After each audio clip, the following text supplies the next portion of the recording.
Bapak Ibu sekalian yang saya hormati,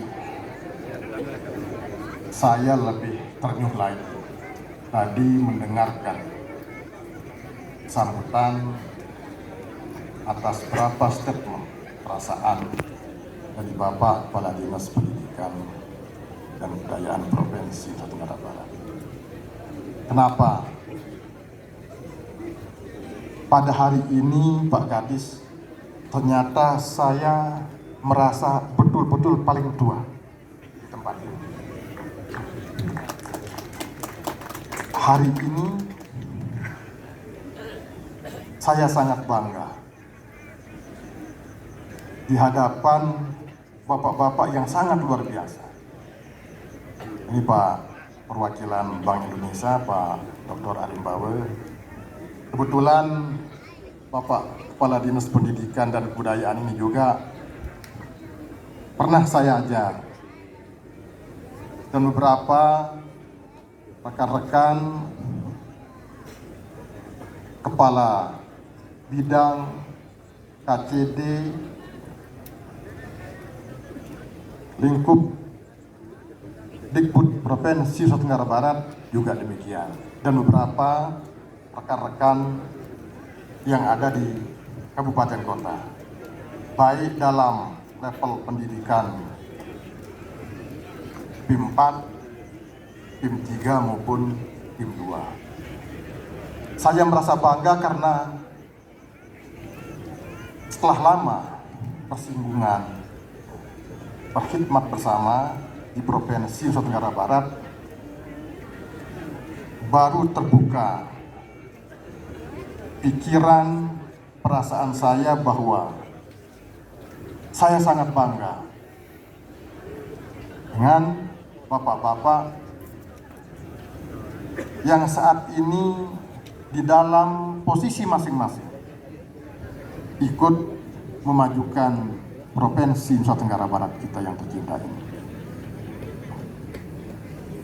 Oleh karena di dalam acara ini saya juga diberikan kesempatan yang berkaitan dengan launching remaja pelestari budaya, dan tentu dalam kapasitas sebagai pengeraksa agung Majelis Adat Sasak, walaupun kami ini sudah merasa sepuh, namun untuk hal-hal yang berkaitan dengan pemuda dan remaja, lebih-lebih yang berkaitan dengan adat dan budaya, maka semangat tidak boleh kendor. Maka kita harus bersama-sama bergandengan tangan untuk memajukan adat dan budaya kita. Dan salah satu instrumen pendekatan yang kita gunakan adalah pendekatan kepada anak-anak didik kita, baik yang di SMA maupun SMK dan SLB. Ya, karena kebetulan juga kewenangan Provinsi Nusa Tenggara Barat untuk pendidikan SMA, SMK dan SLB. Dulu sekolah bertaraf internasional, tapi sudah dianulir oleh Mahkamah Konstitusi. Hadirin sekalian yang saya hormati, kami Majelis Adat Sasak juga merasa sangat bertanggung jawab terhadap kondisi sosial budaya kita. Lebih-lebih menyongsong tahun 2045 yang kita sebut sebagai Indonesia Emas.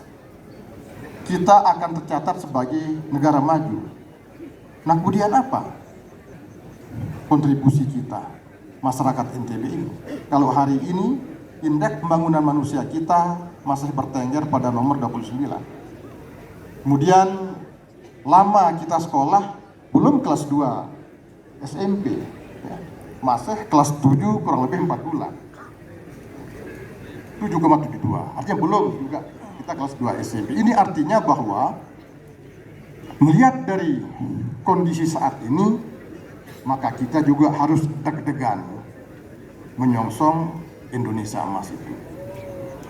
Itu yang pertama. Kemudian yang kedua, saya ingin sampaikan kepada kita semua bahwa kita di Nusa Tenggara Barat ini terlalu lama disesakkan oleh soal-soal yang berkaitan dengan sosial, politik, dan budaya.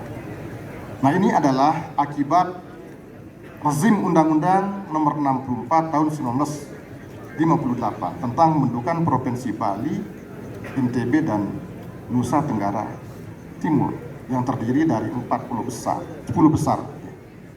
Bali, Lombok, Sumbawa, Flores, Solor, Alor, Timur, Roti, Sabu, Sumba.